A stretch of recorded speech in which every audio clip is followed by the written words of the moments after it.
nós somos cidade do avião, mas nós também temos um outro objeto bastante interessante.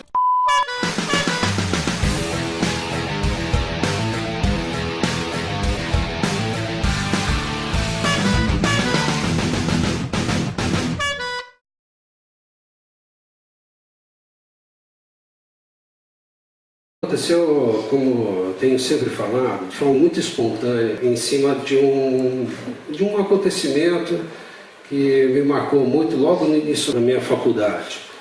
Logo na primeira semana eu tive a oportunidade de já ter contato com a biblioteca local, que era uma biblioteca que estava sendo remontada, remanescente do período da época da Faculdade de Arquitetura FAU Veloso, antiga FAU Veloso. E ao me deparar, eu comecei a ver que várias obras daqui de São José estavam publicadas em livros importantes do período. Então, por exemplo, eu fui descobrir todo esse acervo do Parque da Cidade na coleção do livro do Rino Levi. Fui descobrir o CTA, apesar da gente que é daqui de São José já saber como que é o CTA. Enfim, então foi um processo de investigação que foi dando uma visão um pouco maior sobre esse acervo que nós estávamos enfrentando aqui, enfim, nos deparando em relação às possibilidades de como entender e trabalhar essa riqueza que nós tínhamos em mão. E também começa a aparecer, evidentemente, que São José também tinha uma uma quantidade grande de projetos muito complexos, né, com infraestruturas maiores, tudo, né? Então, só para vocês terem ideia, isso aqui é o projeto original do CTA, onde nós temos a concepção inicial com 3 pistas, que comparando relativamente fácil assim, de entender, se a gente percebe que o complexo chegou num momento que era maior que a própria cidade. Apareceu uma coisa melhor ainda, que foi o encontro dessas 2 escolas principais, a escola carioca, representada pelo Niemeyer do Centro Técnico de Aeronáutica, o CTA, que é uma escola, quando eu falo escola, assim, uma linha estilística, que é as formas orgânicas, muito típica do Oscar Niemeyer, com as formas da escola paulista que é encontrada nesse conjunto daqui. Então são duas forças importantes da arquitetura naquele período que vão se encontrar aqui na cidade e que vai proporcionar a criação de uma escola local, um grupo de arquitetos locais que começa a desenvolver esse trabalho. Um deles é o edifício São Marcos, do Luiz Erasmo de Moreira. Nós vamos ver, por exemplo, coisas inusitadas, né? Aqui está sendo construído uma proposta de moradia totalmente nova para o período. Então, as casas do CTA já recebiam mobiliário, equipamentos e tudo de forma muito contemporânea, despojada no sentido de disruptiva, né? Então, nós vemos, por exemplo, uma espreguiçadeira sendo oferecida para uma residência, as casas recebendo já mobiliário de cozinha já montado, toda uma infraestrutura com geladeiras e fogões embutidos, que é algo totalmente novo.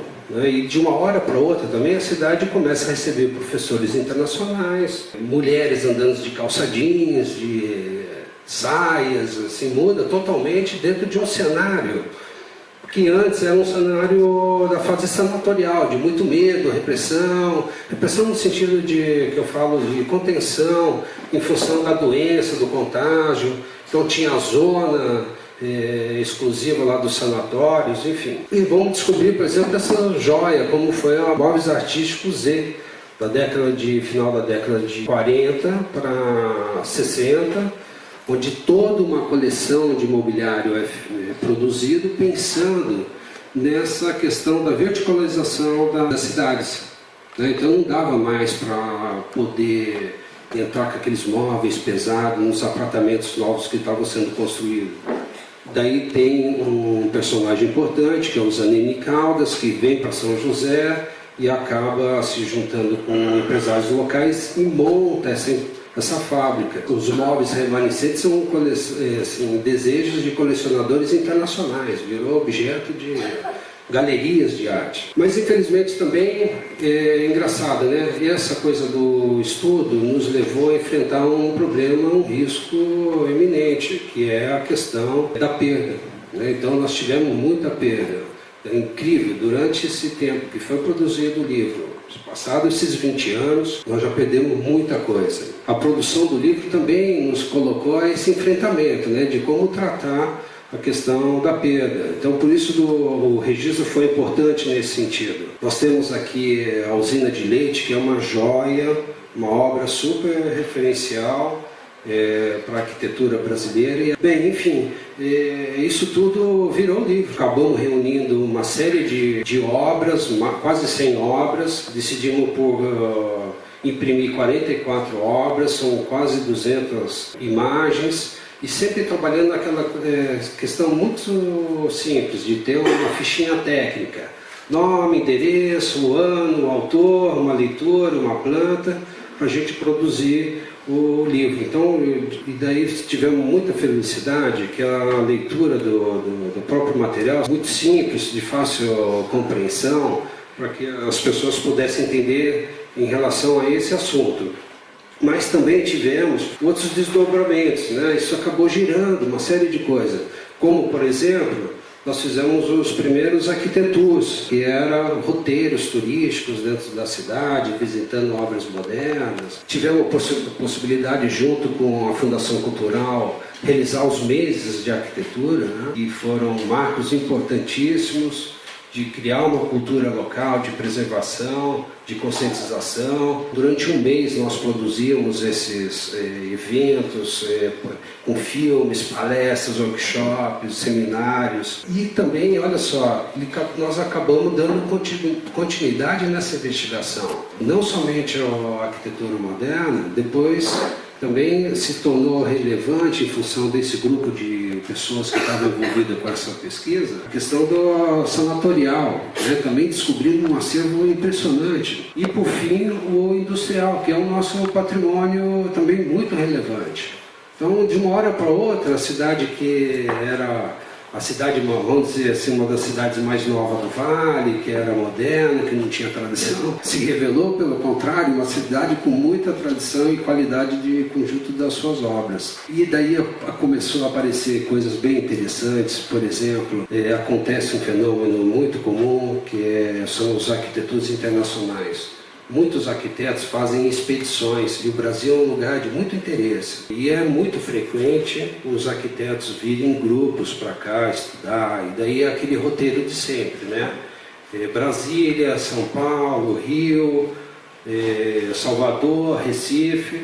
E daí, com esse trabalho que nós começamos a fazer, começou a surgir, em vez de ir direto de São Paulo para o Rio, vir de ônibus, passar um dia aqui para conhecer esse complexo, e depois o complexo lá do CTA. E não aconteceu uma vez ou duas, continua acontecendo com certa insistência, de forma muito peculiar mesmo, né? Então nós temos essa oportunidade. Nós estamos vendo essa movimentação da Embraer. Hoje a Embraer já é uma empresa internacional, já tem fábrica em outros lugares. Isso pode acarretar numa perda enorme em termos de arrecadação. Nós vemos outras cidades aqui do Vale crescendo também. E é interessante que todo esse processo de investigação nossa, ela acaba sendo também um processo de criação, né, de como que nós podemos gerar oportunidades, que vai nos colocar assim, como que nós vamos abordar isso, né, que é aqui exatamente esse complexo. O Estado já sem condições de tocar, né, de manter, há um processo rápido de deterioração, é uma estrutura enorme já estabelecida. Nós temos aqui esse conjunto fabuloso de jardins e começa a ter esse movimento de, poxa, como que nós podemos dar um fim a isso? Nós estamos vendo vários movimentos internacionais já se posicionando de forma que possa dar uma finalidade e um uso mais objetivo, tentar criar novas forças produtivas. Esse questionamento ele começa a nos provocar como a possibilidade de a gente poder conduzir isso, né? Identificar essa nossa personalidade, que eu diria emocional, né? Toda cidade tem, pelas pesquisas que nós temos feito, tem esse comportamento de um equilíbrio entre a sua capacidade produtiva e a sua capacidade criativa. Como nós, né? Essa questão do lado do cérebro criativo, cérebro racional, e eu falei, deixa eu me apropriar disso e vamos ver que exercício nós temos para poder identificar. Por exemplo, nós conseguimos dominar todo o processo aqui em São José da cadeia produtiva do avião. É a fotossíntese perfeita, vamos dizer assim. Nós temos escolas boas, laboratórios, fábricas, depois a formação continuada, os parques tecnológicos, incubadoras, é um ciclo que vai, se cria muito bem estabelecido. Nós temos uma singularidade, que é o nosso banhado. Acho que uma ou outra cidade do mundo que tem uma singularidade ambiental que a gente possa assumir como nossa, mas nós não temos esse lado. Quem seria esse lado? Essa é a pergunta que começou a nos incomodar, que é um trabalho que nós inicialmente realizamos dentro da prefeitura, na Secretaria de Desenvolvimento, e começou a crescer. Depois eu acabei saindo e continuei com essa pesquisa, e daí ficou isso, né? Como que nós podemos resolver esse problema? Parece essa situação, poxa, será que não vale a pena a gente reforçar e olhar de novo o nosso patrimônio?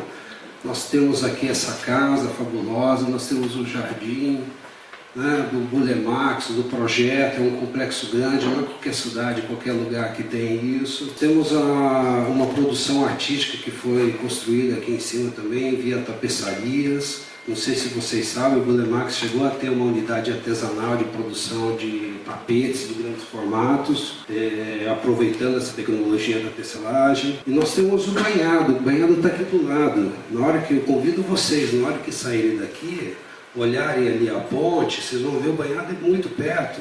Será que não valeria a gente fazer uma conexão, alguma coisa do tipo? Então daí hoje a obsessão que eu tenho é essa, criar essa ligação entre o parque da tecelagem Paraíba com o banhado e ampliar todo esse processo de construção de um ambiente único, um grande cordão ambiental até, que é o termo que se usa, onde nós poderíamos ligar, só para vocês terem ideia, todo um perímetro do rio, aproveitar esse rio que é navegável e juntar tudo isso num grande parque criativo, onde nós poderíamos reunir todo o acervo nosso. Daí eu falei, poxa, que bom que nós conseguimos resgatar, criar uma situação nova, de um grande parque para a cidade. Agora nós vamos ter essa situação do plano diretor também. Será que não vale a pena a gente fazer a reflexão? Mas e o objeto? Qual que seria esse objeto que a gente poderia falar que seria representativo da cidade? Daí eu resgato a questão do cobertor. Pô, será que a gente não poderia assumir a cidade como a cidade do cobertor? Voltar a essa condição. Se a gente para e pensa um pouco, o cobertor ele tem um alto valor simbólico. É o carinho, é o compartilhamento, é aconchego, qualidade, enfim, é amor. Tudo isso poderia estar representado num objeto de grande valor simbólico. Uma questão de a gente ter essa percepção e essa vontade. Nós também temos, nós somos uma cidade do avião, mas nós também temos um outro objeto bastante interessante. E é isso que está sendo uma coisa hoje, olhando, fazendo essa reflexão já desse distanciamento do tempo, desses 20 anos, é poder olhar como que é um trabalho que nasceu de forma muito distraída, a gente vai construindo, crescendo, acumulando conhecimento para a gente ter a liberdade de propor isso, sem medo de ser constrangido, no sentido de falar, olha, é uma realidade, por que a gente não consegue? Né? Um bom exemplo é a cidade de Montreal. A cidade de Montreal é considerada a cidade do design, e onde que 20, 30% da economia local é dedicada a isso, a economia criativa. E que sabem qual que é outro setor relevante? Exatamente a concorrente da Embraer, a Bombardier. É a sede da Bombardier. Então, assim, eles que têm, através de estudos consolidados, que têm essa tese. Quanto mais poder garantir essa diversidade, melhor para gerar novos negócios, novos empregos. É isso que eu queria apresentar para vocês, de forma muito simples, do que foi feito, do que a gente pode vislumbrar para o futuro. Obrigado.